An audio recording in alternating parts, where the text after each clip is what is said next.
네, 그럼 취재 기자와 지금 상황 한번 정리해 보겠습니다. 이준범 기자, 지금 새로 들어온 내용을 보니까 사망자들의 시신 검시가 일부 완료가 됐다고요? 네, 그렇습니다. 그 사람이 숨졌을 때 그 검사가 범죄와 관련이 있는지를 반드시 확인을 해야 되는데 이거를 검시라고 합니다. 예. 대검찰청은 사망자 가운데 122명의 검시를 완료했다고 밝혔습니다. 이 검시가 끝나면 시신은 유족들에게 인도가 돼서 안치되고 장례 절차를 치를 수 있게 되는 겁니다. 네. 아직 구체적인 일정이 나오진 않았는데요. 일단 내일 아침부터 서울 광장에 합동 분향소가 차려집니다. 예. 가장 최신 정보가 지금 9시 기준 사망자 154명인데요. 네. 다행이지만 3시간 넘게 지났는데 늘진 않은 것 네, 같습니다. 그렇습니다. 조금 전 11시 그 중대본 자료에서도 사망자 숫자에는 변동이 없었는데요. 예. 그 6시와 비교해 보면은 여성 1명이 추가로 숨지면서 밤 9시부터 사망자가 154명이 됐습니다. 남성이 56명, 그리고 여성이 98명입니다. 그 말씀하신 대로 사망자 숫자는 오늘 계속해서 늘어났는데요. 예. 이 사고 초반인 새벽 2시쯤에는 59명으로 파악이 됐었고요.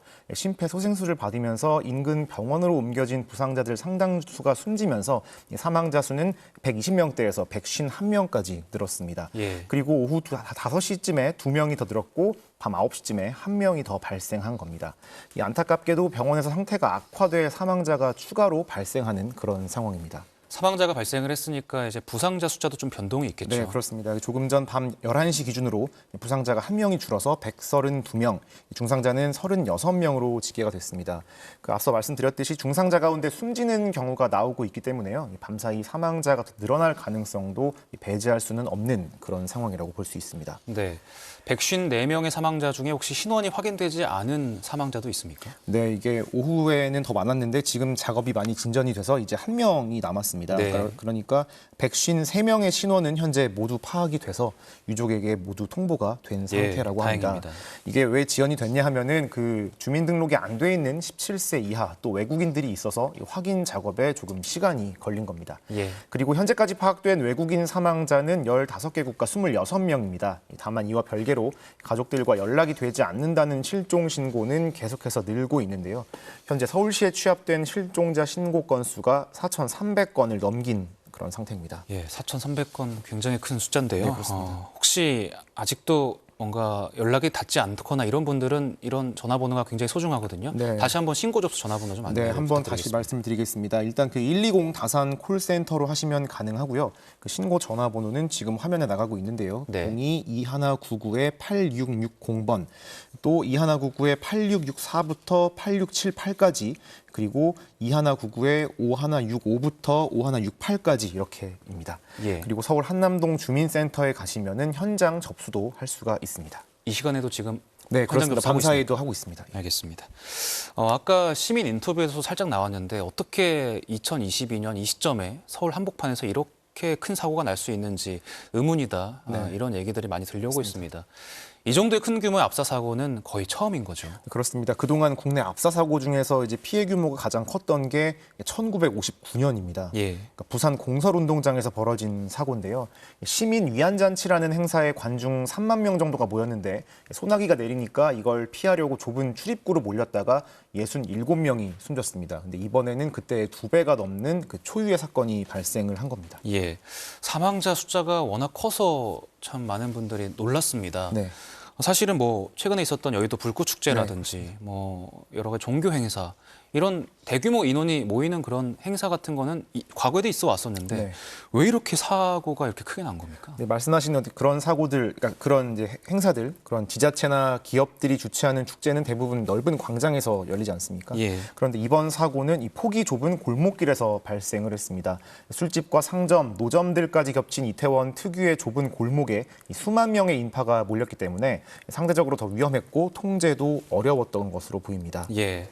저희가 일본 관련해서 리포트를 아까 보여드렸는데 일본 같은 경우에는 이런 헬로윈 축제가 일어나면 굉장히 많은 경찰 인력이 네, 그렇습니다. 통제를 하고 인력을 관리한다고 저희가 보여드렸습니다. 네.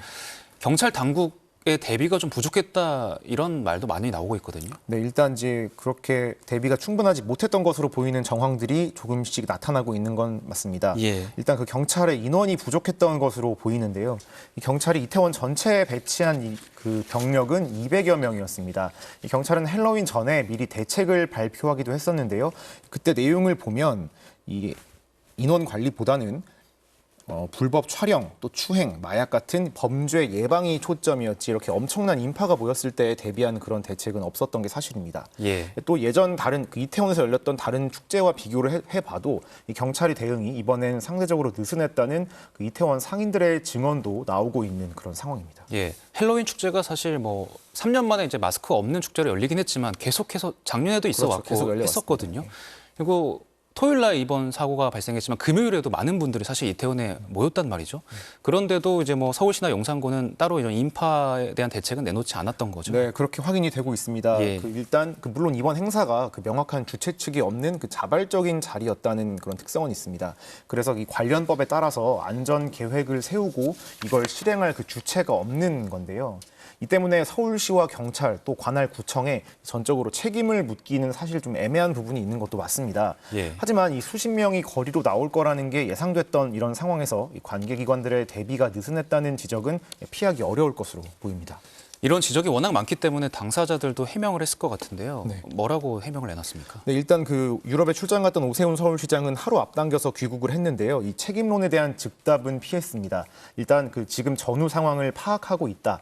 그 이후에 입장을 밝히겠다 이런 정도의 얘기를 했고요. 이 경찰은 입장을 내놨는데요. 이 코로나 이전인 17년부터 19년까지 헬로윈 대비를 위한 경찰 인력은 34명에서 90명 수준에 그쳤지만 예. 올해는 합동 순찰팀을 구성해서 총 137명을 배치했다 이렇게 설명을 했습니다.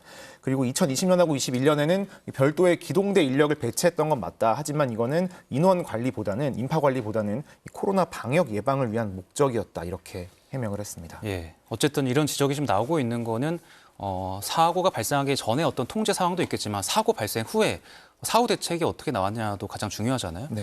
사실 구급차가 워낙 많은 인력과 또 그 도로가에 많은 또 불법 주차가 많이 돼 있었기 때문에 바로 진입이 좀 어려웠단 말이죠. 네, 그렇죠. 그러니까 인파 관리와 그런 도로 상황 통제가 안 되면서 예. 결국에 이 구조 작업까지 늦어지는 일이 벌어졌다는 게 이제 가장 문제로 지적되는 부분이라고 볼 수 있을 텐데요.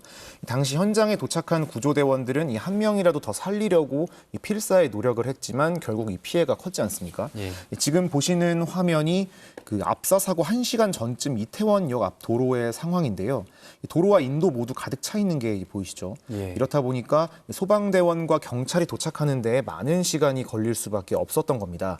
이 사람들이 어느 정도 빠져나간 밤 11시쯤에야 구조대원들이 수백 명의 심폐소생술을 진행할 수 있었습니다. 네.